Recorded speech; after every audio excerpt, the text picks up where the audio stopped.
রথের আগে জগন্নাথ দেবের স্নানযাত্রার দিনে আমরা চলেছি চাকদার জগন্নাথ মন্দিরে। আর চাকদার এই জগন্নাথ মন্দিরটা স্টেশন থেকে মোটামুটি ধরো 2 কিলোমিটার মতো। তোমরা যদি কেউ ট্রেনে করে আসতে চাও তাহলে চাকদা স্টেশনে নেমে যে কোনো টোটো অটোকে বললেই এইখানে নামিয়ে দেবে। আর যদি তোমরা কেউ বাই রোডে আসতে চাও তাহলে চাকদা জগন্নাথ মন্দির লিখে গুগল ম্যাপে একটু সার্চ করে নেবে, তাহলেই বেরিয়ে যাবে। তো দেখো আমরা এখানে পৌঁছে গেছি আর আমাদের বাহনটা পার্ক করে এবার আমরা চলেছি মন্দিরের দিকে। আর আজকের দিনে দেখতেই পাচ্ছ মন্দিরে যাওয়ার রাস্তার দুই ধারেই মেলা বসেছে।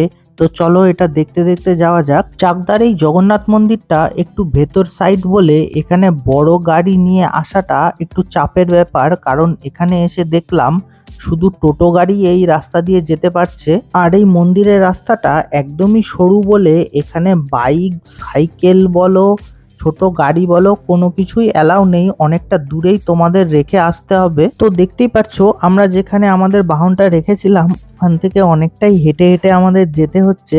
আর রাস্তার দুধারে দেখো কিরকম দোকানপাট বসেছে। তো এই দেখো দেখতে দেখতে আমরা মন্দিরের সামনে চলে এসেছি। এটা হলো মন্দিরের মেন গেট। আজকে এই স্নান যাত্রার অনুষ্ঠানের জন্য দেখতে পাচ্ছি মোটামুটি ভালোই ভিড় রয়েছে। তো চলো মন্দিরের ভেতরে ঢুকে দেখা যাক। আমরা একটু বিকেল বিকেল নাগাদই এসছিলাম, তো চলো ভেতরে ঢুকে দেখি জগন্নাথ দেবকে দর্শন করা যায় কিনা। চাকদার এই জগন্নাথ মন্দির হলো অনেক পুরনো মন্দির। আর এই দেখো সামনে এই মন্দিরের মেন গেট দেখতে পাচ্ছ। তো চলো আস্তে আস্তে আমরা ভেতরে ঢুকে দেখি এখানে জগন্নাথ দেবকে আনা হয়েছে কিনা। আর এই দিকটাতে দেখতে পাচ্ছ এই দিকটাতে পুরোটাই মেলা রয়েছে। তো চলো এই দেখো আমরা মন্দিরের ভেতরে চলে এসেছি। এই মন্দিরের ক্যাম্পাসটা তোমরা দেখতেই পাচ্ছ অনেকটাই বড়। আর এই সাইডটাতে ভোগ প্রসাদ খাওয়ানো হয়। তো এই দেখো এটা হলো জগন্নাথ দেবের মেন মন্দির। আর এই মন্দিরে ঢুকেই দেখতে পারলাম এখানে নাম কীর্তন চলছে। আর দেখতেই পাচ্ছ তোমরা এখানে অনেক ভক্তেরই সমাগম হয়েছে। মন্দিরটার চারিদিকটা তোমরা দেখো খুবই সুন্দরভাবে সাজানো হয়েছে। আর সামনেই দেখতে পাচ্ছ মেন বিগ্রহ এখানেই থাকে। স্নান যাত্রার জন্য জগন্নাথ দেবকে সামনে এক বেদিতে নিয়ে যাওয়া হয়েছে, সেখানেও আমরা যাব। তবে আগে মেন জায়গাটা তোমাদের দেখিয়ে দিই। এই মেন মন্দিরের ভেতরে এখন রাধা কৃষ্ণর মূর্তি রয়েছে। তো চলো এবার তোমাদের সামনে থেকেও দেখিয়ে নিয়ে আসছি। সামনেই দেখতে পাচ্ছ রাধা কৃষ্ণর মূর্তি রয়েছে। আর এইখানেই জগন্নাথ দেবের মূর্তিও থাকে। আর এই মন্দির সম্পর্কে আরেকটা কথা তোমাদের বলে দিই, এই মন্দিরে শুধু জগন্নাথ দেবেরই পুজো হয়, এখানে বলরাম সুভদ্রার পুজো হয় না। এবার চলো তোমাদের এই মন্দিরের ক্যাম্পাসটা ঘুরিয়ে দেখাই। এই যে দেখতে পাচ্ছ এই গেট দিয়ে আমরা ঢুকেছি। আর এইখানে লেখা আছে দেখতে পাচ্ছ তোমরা কিছু নিয়মাবলী আর মহাপ্রসাদ কখন পাওয়া যায় আর তার মূল্যই বা কত, সবই লেখা রয়েছে। তো তোমরা চাইলে এটা পজ করেও দেখে নিতে পারো। আমরা এখানে কিছুক্ষণ থাকার পরেই দেখতে পারলাম জগন্নাথ দেবকে স্নান যাত্রা করানোর পরে এখানে নিয়ে আসা হচ্ছে, তাই এখানেই দাঁড়িয়ে পড়লাম। এখানেই এবার জগন্নাথ দেবকে নিয়ে এসে পাশের মন্দিরে রাখা হবে রথযাত্রা পর্যন্ত। তারপরে তোমাদের যেখানে দেখালাম মেন মন্দির রাধাকৃষ্ণ রয়েছে সেইখানে নিয়ে যাওয়া হবে। তা সত্যি দেখো আমরা খুব লাকি বলতে পারো, এই টাইমেই আমরা চলে এসেছিলাম এখানে। আর এই দেখো জগন্নাথ দেবকে নিয়ে আসা হচ্ছে।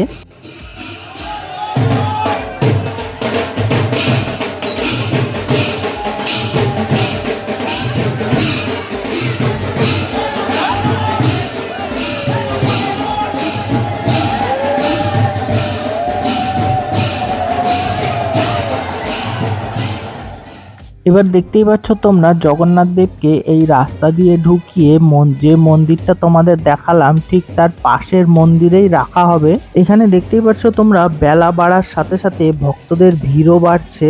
তো চলো এবার মন্দিরের ভেতরে ঢোকা যাক।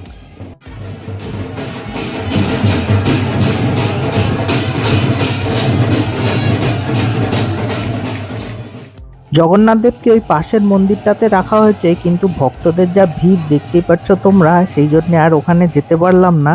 আমরা এবার মন্দিরের ক্যাম্পাস থেকে বেরিয়ে পড়েছি আর এবার যাব মেলার দিকে। তো তোমাদের মেলাটাও পুরো ঘুরিয়ে দেখাবো। এই দেখো এই সাইডটা ছিল মেন গেট, আর এবার আমরা যাব এই সাইডে মেলার দিকে। আর সত্যি এখানে মেলাটা অনেকটাই বড় হয়। তোমরা যদি আসো তাহলে একটু হাতে সময় নিয়ে আসবে, কারণ মেলাটা ঘুরতে অনেকটাই টাইম লাগে।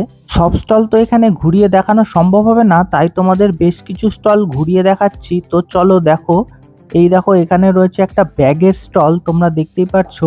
আর সামনে দেখো এখানে রয়েছে 10 টাকা হরেক মালের স্টল।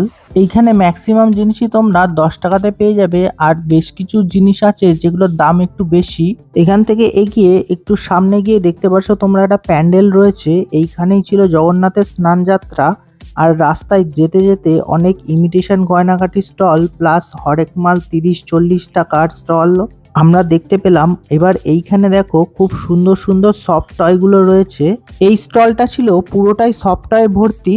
তাছাড়াও সামনে গিয়ে আমরা একটা মাটির পুতুলের খুব সুন্দর স্টল পেয়েছিলাম, সেটাও তোমাদের দেখাচ্ছি। এই দেখো সেই স্টলটা। এখানে দেখতেই পাচ্ছ বিভিন্ন ফলমূল রয়েছে যেগুলো সব মাটির তৈরি। আর এই সাইডে দেখো বিভিন্ন ধরনের পুতুল, পশু পাখি সব রয়েছে। সব জিনিসই মাটির তৈরি আর খুব সুন্দর লাগছে দেখতে। এবার দেখো এখানে একটা মকটেলের দোকানও ছিল। আর সামনে একটু এগোতেই এখানে আমরা পেলাম ফুচকা, ঘুগনি, বিভিন্ন ধরনের স্টল। আর এখানেই বেশ কিছু ফাস্ট ফুডের স্টলও ছিল। সামনেই দেখতে পাচ্ছ এখানে বাচ্চাদের ও বড়দের জন্য বিভিন্ন ধরনের রাইড রয়েছে। এবার দেখো সামনে যে বেদিটা তোমরা দেখতে পাচ্ছ, এইখানেই হয়েছিল জগন্নাথ দেবের স্নান যাত্রা। তো দেখো মেলা সহ চাকদার এই জগন্নাথ মন্দির পুরোটাই তোমাদের ঘুরিয়ে দেখালাম। আর এই ধরনের নতুন নতুন জায়গাকার ইনফরমেটিভ ভিডিও আমার চ্যানেলে প্রতিনিয়তই আপলোড করতে থাকি। ভিডিওটা ভালো লাগলে অবশ্যই লাইক, শেয়ার আর সাবস্ক্রাইব করে সাথে থেকো। আজকের এই ছোট্ট ভিডিওটা এখানেই শেষ করছি, আবার দেখা হবে পরের ভিডিওতে। ততক্ষণের জন্য টাটা।